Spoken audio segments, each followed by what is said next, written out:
حضرت عمر جن کو تخت حکومت پہ بیٹھتے تھے اور ان کا تخت کو سونے زبرجد کا نہیں تھا، مسجد نبوی کی چٹائی تھی، اور سارا دن وہاں بیٹھ کے لوگوں کی باتیں سنتے، اور جب رات کے اندھیرے گہرے ہوتے عمر بھیس بدل کے مدینے کی گلیوں کا گشت کرتے۔ کہا تمہارے گھر سے دھواں نکل رہا ہے اور بچے رو رہے ہیں، ان کو کھانا کیوں نہیں دیتی؟ کہنے لگی عمر کی جان کو رو رہی۔ عمر کے پاؤں تلے سے زمین نکل گئی۔ کہا کیا ہوا؟ کہا 3 دن سے ہمارے ہاں کھانے کے لیے کچھ نہیں ہے، روزانہ بچے روتے ہیں اور میں ہنڈیا کے اندر پتھر ڈال کر کے نیچے سے آگ ڈالتی رہتی ہوں کہ بچے انتظار کر کر کے سو جائیں گے، کم وقت سو بھی نہیں رہے، اور وہ پتھر پکیں گے بھی کیا، اور میں عمر کی جان کو رو رہی ہوں۔ حضرت عمر کا کلیجہ دہلنے لگا، فوراً پلٹے، واپس بیت المال میں آئے، گھی کا ایک کنستر لیا، آٹے کی بوری لی، مرچ مسالہ جات بہت کچھ اٹھایا، اپنے کندھے پہ رکھا، بوری اپنی کمر پہ لادی۔ عمر بیت المال سے نکلے تو آپ کے خادم اسلم نے دیکھ لیا، آگے بڑھا، کہا میرے آقا میں اٹھاتا ہوں۔ عمر کی آنکھوں میں آنسو ہے۔ کہا اسلم قیامت کے دن میرا بوجھ اٹھا لو گے؟ کہا قیامت کے دن تو اپنا اپنا بوجھ اٹھانا پڑے گا۔ کہا عمر کو آج اپنا ہی اٹھانے دو۔ حضرت عمر وہ گھی کا کنستر اور وہ آٹے کی بوری سر پہ اٹھائے ہیں اور اس خاتون کے گھر جاتے ہیں اور دستک دیتے ہیں۔ وہ جب دیکھتی ہے اس کی جان میں جان آ جاتی ہے۔ کہا جلدی جلدی آٹا گوندو، اور عمر سبزی کاٹنے لگ جاتے ہیں۔ حضرت عمر رضی اللہ تعالی عنہ سبزی تیار کر دیتے، ادھر آٹا گند جاتا ہے، اور پھر اوپر چولہا رکھا جاتا ہے، چولہے کے اندر آگ رکھی جاتی ہے، وہ کھانا پکانے لگتی ہے، آگ بجھتی ہے۔ تاریخ نے لکھا ہے آگ بجھنے لگتی ہے، عمر جھک کر کے پھونکے مارتا ہے، عمر جھک جھک کے پھونکے مارتا ہے۔ کھانا پک گیا اور بچوں کے سامنے کھانا رکھ دیا، بچے کھا رہے ہیں۔ اب بچے رو رو کے نڈال ہو چکے تھے۔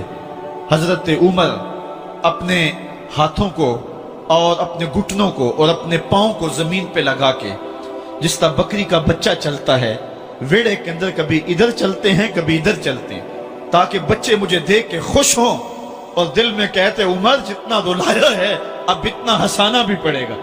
تو کبھی عمر امیر المومنین، یہ میں کسی آج کے جو ہے وہ لوگوں کے ووٹوں پہ منتخب ہونے والے حکمران کی کہانی نہیں سنا رہا، میں اس عمر کی کہانی سنا رہا ہوں جو 23 لاکھ مربع میل کا حکمران ہے، آدھی دنیا کا بادشاہ ہے۔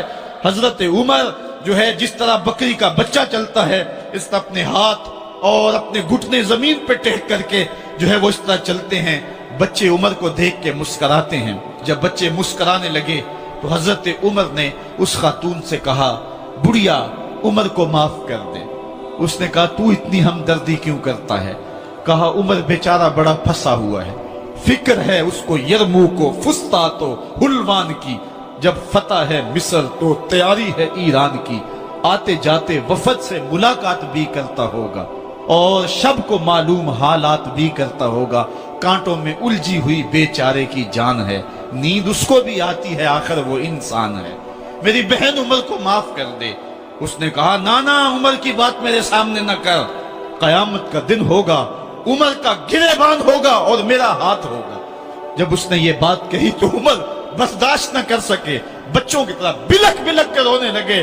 کہا وہ بد نصیب عمر تیرے سامنے ہے، آج ہی کہلا جو کہنا ہے، قیامت کے دن مجھے معاف رکھنا۔ اس نے کہا تو عمر ہے؟ کہا بد نصیب عمر تیرے سامنے کھڑا ہوں۔ میرے عمر کہتے ہیں اگر دجلہ کے کنارے ایک بکری کا بچہ بھی پیاسا مر گیا، اس کا حساب بھی عمر سے لیا جائے گا۔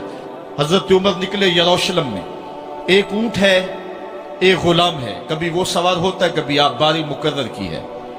جب قریب پہنچے یروشلم کے تو عمر کی باری نکیل پکڑنے کی اور غلام کی باری اوپر سوار ہونے کی آ گئی۔ غلام نے کہا آقا میں مرضی سے اپنی باری چھوڑتا ہوں، آپ آ جائیں، دشمنوں کے مفتوحہ علاقے میں آ رہے ہیں، تازہ تازہ علاقہ فتح ہوا ہے، اسلام کی شان و شوکت ظاہر ہو۔ عمر نے کہا اسلام کی شان و شوکت ایسے ظاہر نہیں ہوتی ہے، اپنی باری پہ تم بیٹھو گے، اپنی باری پہ میں بیٹھوں گا۔ لوگ منتظر کھڑے ہیں، دور سے جب دیکھا کہا اس کی ہیبت سے کانپتے تھے ہم، یہ تو کوئی حبشی لگتا ہے، رنگ کالا ہے، ہونٹ موٹے ہیں، اس سے تو زیادہ حسین اس کا غلام ہے جو آگے آگے چل رہا ہے۔ حضرت ابو عبیدہ نے کہا دھوکہ کھا رہے ہو، ہمارا آقا وہ نہیں ہے جو اونٹنی کے اوپر سوار ہے، ہمارا آقا وہ ہے جو لگام تھامے آگے آگے چل رہا ہے۔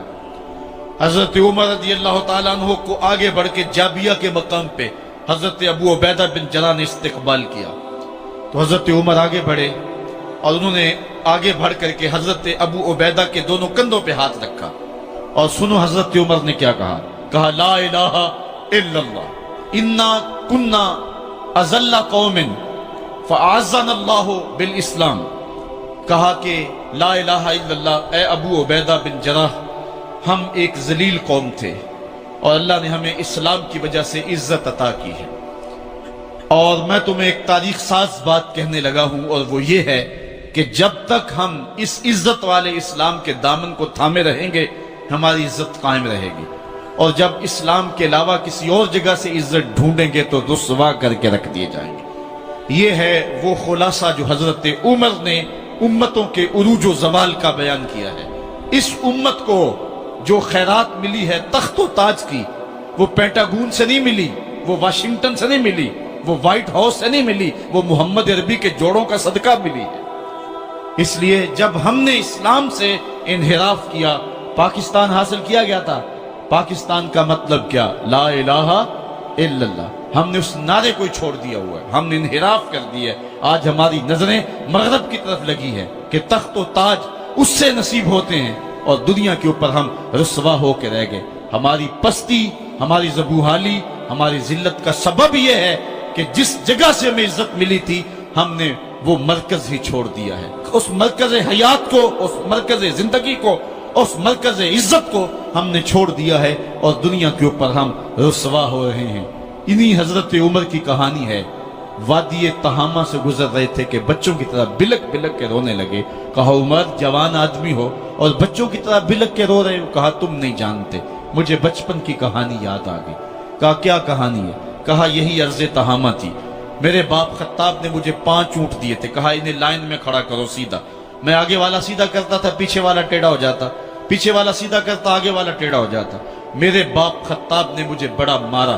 کہا ایک عرب کے بیٹے ہو کہ تم سے 5 اونٹ لائن میں کھڑے نہیں ہوتے؟ کہا ایک زمانہ عمر پہ وہ تھا کہ اس سے 5 اونٹ لائن میں کھڑے نہیں ہوتے تھے، اور آج شرق سے لے کر غرب تک 23 لاکھ مربع میل کی حکمرانی اور انسان بھی لائن میں کھڑے ہیں۔ یہ محمد عربی کے جوڑوں کا صدقہ نہیں ہے تو اور کیا ہے؟ عمر سے تو